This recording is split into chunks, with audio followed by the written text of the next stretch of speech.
Hello and welcome to Straight Talk. I'm Zeynep Gökçe. It's been heralded as a historic peace deal, one that could end decades of hostility between Armenia and Azerbaijan. At a White House summit, the longtime rivals signed a roadmap to peace. They pledged to cease all hostilities, reopen trade and travel, and fully respect each other's borders. The deal was welcomed by Turkiye and other world powers as a key step toward regional stability. But not everyone is on board.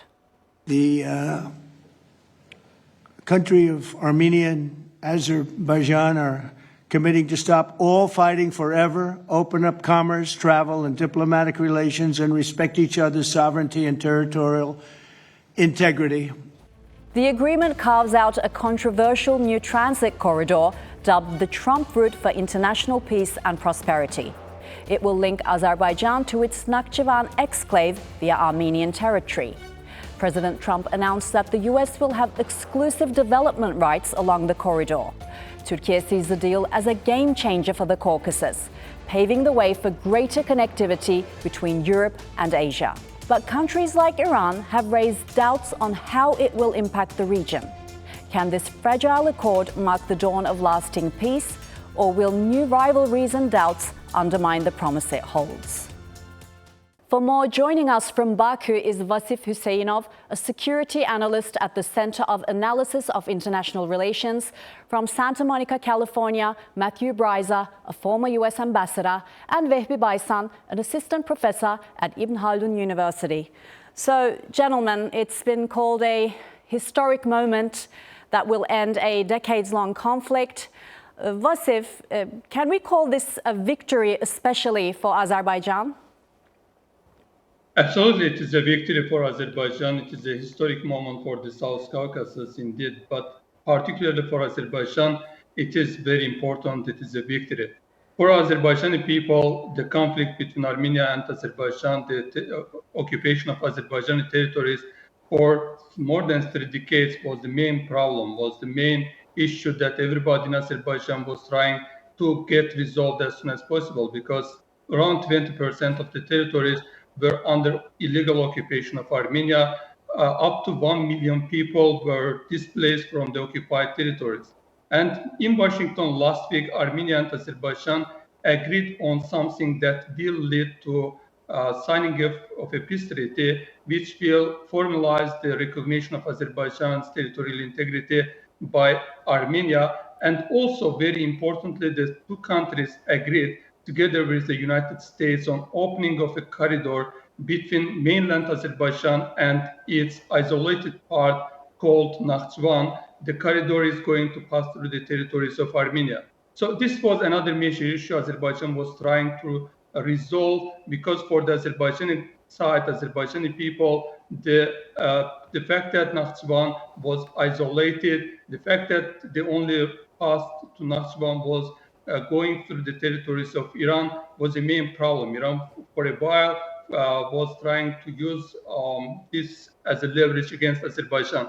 So due to this and other reasons, the agreements reached in Washington were indeed victory for Azerbaijan. It is a historic moment for the Azerbaijani people.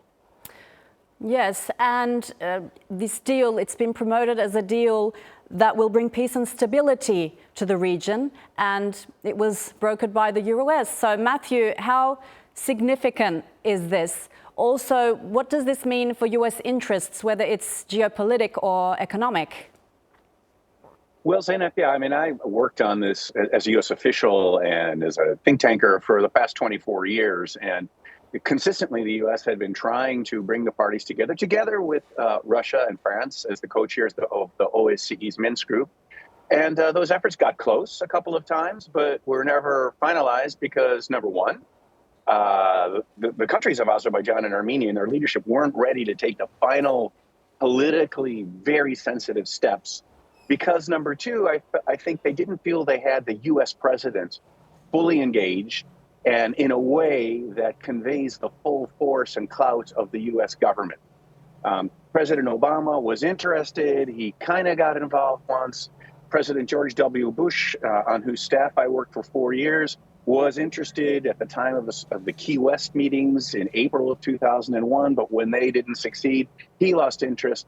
President Trump, however, made clear he is personally vested in the two leaders, President Aliyev and Prime Minister Pashinyan, driving their peace process to the peace treaty that our friend was just talking about, and compelled them and provided a political cover for them to take those difficult decisions and now initial this text.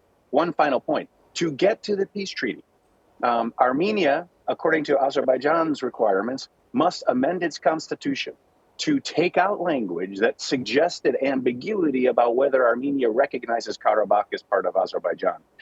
Prime Minister Pashinyan of Armenia has said Armenia needs to do that. He's faced very fierce political opposition to doing that, being dubbed a traitor. But President Trump's clout provides that political umbrella that Pashinyan needs to compel or persuade the Armenian parliament to amend the constitution accordingly, which will clear the way for a peace treaty to be signed. And that's all because the full force of U.S. clout is behind Pashinyan doing that. And it seems like Trump has also strengthened his hand as a global peacemaker. Am I right? And Vehbi, so Turkiye has also supported this agreement. President Erdogan and Foreign Minister Hakan Fidan voiced their support. But how will this deal affect Turkiye, both politically and economically? Well, indeed, Turkiye is a geostrategic player in this peace deal that we should actually begin with, congratulate the sides. It's a victory for everyone, because in the end of the day, long-lasting, conflict and war and people's life at stake in danger now, hopefully and eternally, will be kind of a flow with peace. But let's remember that President Erdogan, as well as President of Azerbaijan, used to be in constant contact. So also Hakan Fidan, our Minister of Foreign Affairs. But let's also remember that in the Armenian side, Turkey relations were kind of getting better lately in the last year or two. So all these combined contributed to this peace deal. And obviously, based on this peace deal, soon, in a very near future, we will be seeing prosperity as well, especially if those projects linking Turkey or eastern part of Turkey, rather, to all the way to Baku. And it's going to contribute to the individuals living in the area for a long, long time under this conflict. So it's a great thing, great achievement. So whoever I speak within that world, they are kind of really welcoming this peace deal. So you're saying actually Turkey played a role in the background of this peace deal, yes. And so Vasif, how will this transport corridor work in practice? What are some of the possible issues that could come up during this process? Could this be a new flashpoint for disputes? According to the agreements reached in Washington, it is for sure that the Zengezur corridor, which is now going to be called Trump route for international peace and security, is going to be open. But the details of the agreement have yet to be agreed upon. Prime Minister Nikol Pashinyan announced that the countries are going to launch discussions, negotiations on the modalities and arrangements of the corridor. Apparently, it has not been agreed upon yet, but it is one thing is sure, that the corridor is going to be unimpeded between mainland part of Azerbaijan and Nakhchivan exclave. But how it is going to be arranged, whether the United States is going to be involved in the process directly, or the further details have yet to be disclosed. And at the moment, the main issue which may hinder the process is related with the geopolitical dimensions, particularly because, according to original arrangement agreed upon following the Second Karabakh War, Russia was supposed to be involved in the Zengezur corridor. The corridor was supposed to be under the control of Russia's border guards. But apparently, in the wake of the Ukraine war and against the background of Russia's declining position in the South Caucasus, it did not happen. It was not possible for Russia to ensure its involvement in Zengezur corridor. And after the Washington agreements were disclosed, the Russian political circles, Russian media, Russian analysts reacted very aggressively. Even some of them called the Washington agreements a stab in the back of Russia and vowed that Russia should take actions, Russia should prevent it. So this aspect of the process is going to be much more complicated, particularly due to the fact that next year there will be parliamentary elections in Armenia, and pro-Russian circles are just trying to get rid of Pashinyan. And therefore, most likely the next 1 year is going to be very dynamic, very complicated, and potentially very dangerous for Pashinyan and for the Armenian government. Yes, and the deal was reached at the White House as Trump was set to meet Putin in Alaska. Am I right? So, Matthew, what message is the US sending to Russia with this deal? And is there any way that they could actually cooperate when it comes to this transport corridor, now called the Trump corridor? Yeah, well, picking up on what was just said about the modalities that still need to be worked out, this is a huge strategic defeat for Russia, that it's not involved and that its FSB troops will not be controlling it. What's not clear is who will provide security for it. Will it be some sort of U.S. private military contractors? I find that a bridge way too far. I don't think the U.S. has any interest in doing that, but still Russia looks at this as a setback strategically. And Trump will use that with President Putin when they meet in Alaska. I think President Putin may have kind of stolen the march on President Trump by getting Trump to agree to do the meeting in Alaska, which symbolically suggests or screams that if the U.S. was able to acquire Russian territory back in the 19th century, why can't Russia acquire Ukrainian territory today? Now, Trump is saying, okay, I'll give you that. I'll give you the meeting in Alaska. But we now have this huge geopolitical and geoeconomic opening now in Armenia and in Azerbaijan. And so if you want to be confrontational and continue to continue your war against Ukraine, well, we can do more in the South Caucasus. But if you are more collaborative with Ukraine, then maybe we could work together and cooperate. So your second question is not yet possible to answer with any precision because it all depends on how now the negotiations go between Putin and Trump. I think the big fear of a lot of people who are aware for years of what Russia's designs are on Ukraine is that Trump is going to cut a deal over the head of Ukraine that requires Ukraine to accept Russian occupation and even annexation of its territory, which will not end the conflict. That'll lead to continuing conflict because Ukraine will never accept that. And finally, I do very much agree that this next year, it will be extremely dangerous for Prime Minister Pashinyan because Russia will employ all sorts of what's called active measures in terms of jargon, doing all sorts of things to try to destabilize Pashinyan's control or a geopolitical or political influence and just destabilize Armenia in general to try to block this corridor. Yes, and so, Vehbi, do you think this US-backed deal underlines the fact that Russia's influence is declining in the South Caucasus? What could this mean for the region? What are your thoughts on this? And what could this mean for other areas that's long dominated by Russia for the future?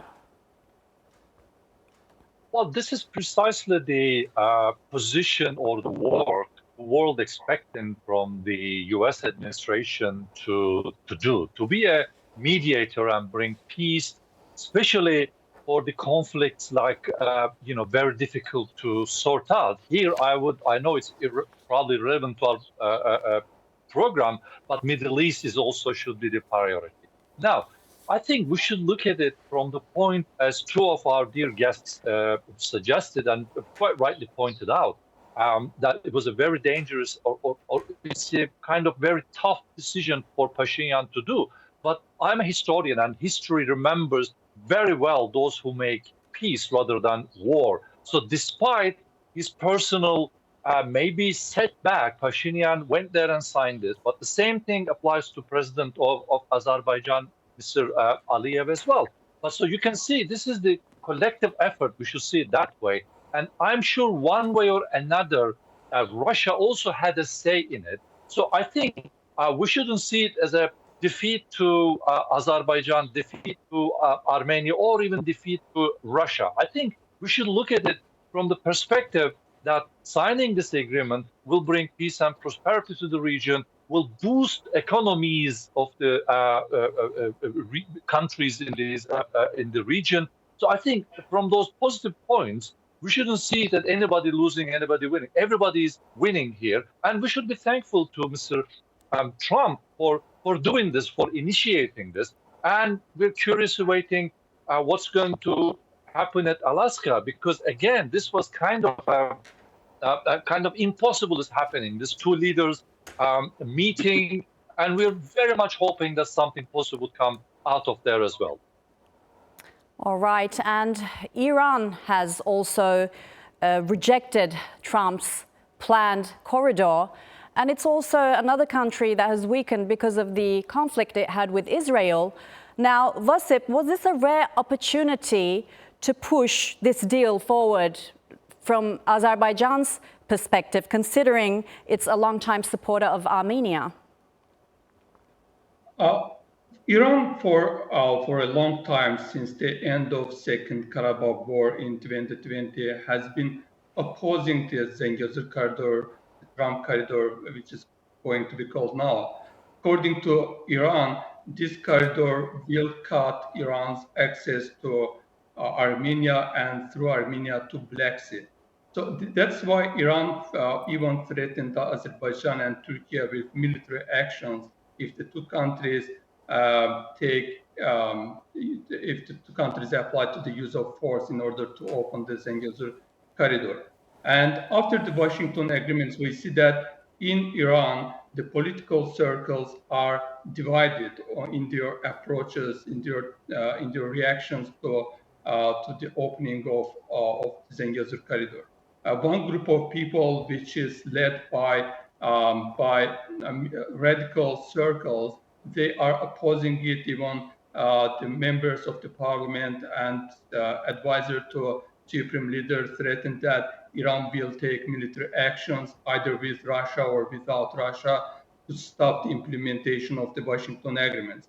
But just the next day, Iranian President Pezeshkian talked about the Zengezur corridor, and he said that it doesn't pose any threats to Armenia. The agreements reached in Washington concerning the Zengezur corridor are in line with Iran's interests. According to him, Iran's concerns were addressed. That's why this mixed reaction from Iran does not let us understand the real position of the Iranian government to the Zengezur corridor and whether they are going to take indeed any actions to stop it. But as you mentioned, particularly after the latest war with Israel, Iran has been weakened. And I would say Iran is not in the position to take real, tangible military actions against Azerbaijan or the United States to stop the implementation of the Zengezur corridor. And for Azerbaijan and Armenia, it is very important that they can maintain friendly relations with both Iran and Russia. And that's why I think the two countries are going to try to make sure that the opening of the Zengezur corridor will not pose significant threats either to Iran or Russia, and some agreement that would respect also their concerns and interests most likely will be achieved. Otherwise, the opening of the Zengezur corridor would pose very significant threats to the stability, peace, and security in the South Caucasus. And rather than the ending of decades-long conflict, it would create new conflicts and potentially with much more geopolitical dimensions. and it is not in the interest of either Azerbaijan or Armenia. Armenian side has already reached out to Iran today or yesterday.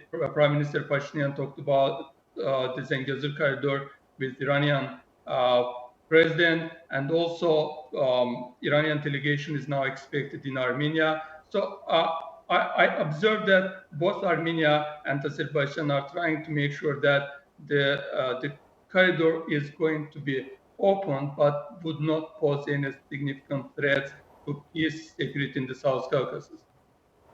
All right. And Matthew, what about China? Because there were talks before that the corridor could be integrated to China's Belt and Road initiative. But now with U.S. involvement, where would China stand? Well, in my experience, neither Azerbaijan nor Armenia was eager for China's Belt and Road initiative to kind of enter into the middle corridor on their side of the Caspian Sea. I think Azerbaijan and Armenia were totally fine if China was involved in Central Asia. But I think the leaderships of both Azerbaijan and Armenia have observed what happens when the Belt and Road initiative comes to a country, let's say like Pakistan, where huge indebtedness occurs for major infrastructure projects that lead either to the country having to sign over ownership of those assets, transport and other assets, when they can't repay their debt to China, and or China acquiring an outsized bit of geopolitical influence within their countries. So I don't think, at least on the western side of the Caspian, there was ever much of an opening for China and its Belt and Road initiative. And now, yeah, of course, China will not, if this agreement is implemented that was just signed in Washington, yeah, the United States will be the predominant actor in making that corridor work. My hope is simply that President Trump and his administration will sustain their interest in making that corridor work. President Trump is mercurial. He keeps changing his focus. Look at how he's handled the tariff policy he has been trying to implement. And his quest is for a Nobel Peace Prize. So he has bounced from conflict to conflict, looking for some way to generate some momentum, whether it be Israel-Gaza or Israel-Palestine or DRC and Rwanda. And that, by the way, ceasefire that he takes credit in helping to broker has broken down, whether it be Russia-Ukraine. So I hope he sustains interest. And then the U.S. will be able to facilitate all the remaining agreements needed. And that means there won't be a big role for China.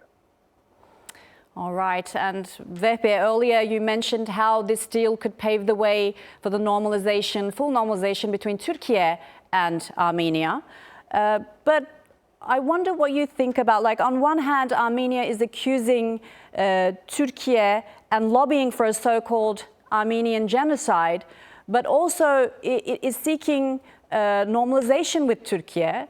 So what do you make of this? What are your views on this? Well, this issue, even in Armenia, and when we talk with academics and scholars, the genocide issue is very much the Armenians in Armenia, they so far become the victims of the diaspora. It seems the diaspora is very much pushing for it. But on the other hand, I know that for decades, Turkey allowed many Armenians to come and work in Turkey. Like a decade ago, I remember once mentioning something like over 200,000 Armenians, and I will use the term illegal, working in Turkey. Illegal here, it means that they entered Turkey and Turkey just turned blind eye, let them, even if they didn't do their extension of stay or residence permits, let them work. So these things are very good because Armenia suffering economically, and if Turkey presenting a remedy, this is a good thing because for hundreds of thousands of years we are living in the same region with all the same people. So the conflict of the late 19th century, early 20th centuries probably should be better left behind. So what I see here is that the political leadership willing to put all these behind and move on and help each other's nations economically, culturally to prosper. So I think this is better than heating and bringing up those old stories, which probably not going to present any benefit to anybody. Gentlemen, unfortunately, that's all the time we had. Thank you all for joining me on Straight Talk. And that's all for this edition of Straight Talk with me, Zeynep Gökçe. If you've got any comments, please share them with us on X at Straight Talk TRT. Also, don't forget to subscribe to our YouTube channel, where you can find more exclusive content. Until next time, take care and goodbye.